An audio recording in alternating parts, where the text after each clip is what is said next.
working. Did they ask you any behavioral questions? Did they ask you any technical questions? Because you had done some courses at Osgood in the fields that you wanted to. Did they ask you anything about that?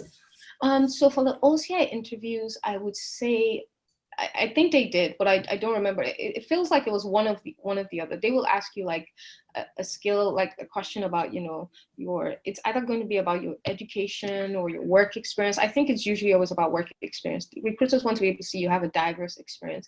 It doesn't necessarily have to be law. It doesn't have to be the traditional law all the time. I remember I'd done an internship for 3 months at Access Law. It's just an internship.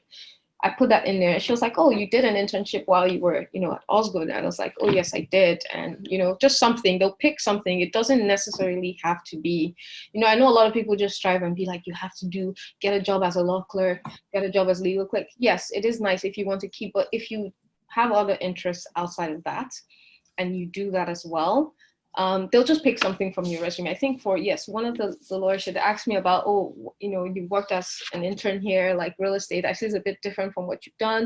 And I think she also talked about my volunteer experience, because I've been doing a lot of volunteering. I volunteered at the family court. So I done like family for like 3 months. So she's like, okay, I see, this is a bit different from like corporate law and all the things that you used to do. So she'd ask about that.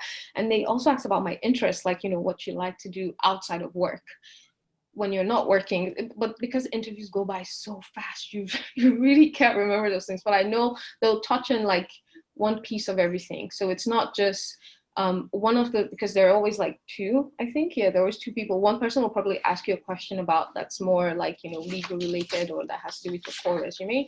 And then another person will ask you about your interests, or like some hobbies, or something that you've done, or what you like to do. So I would say that's how it worked for me.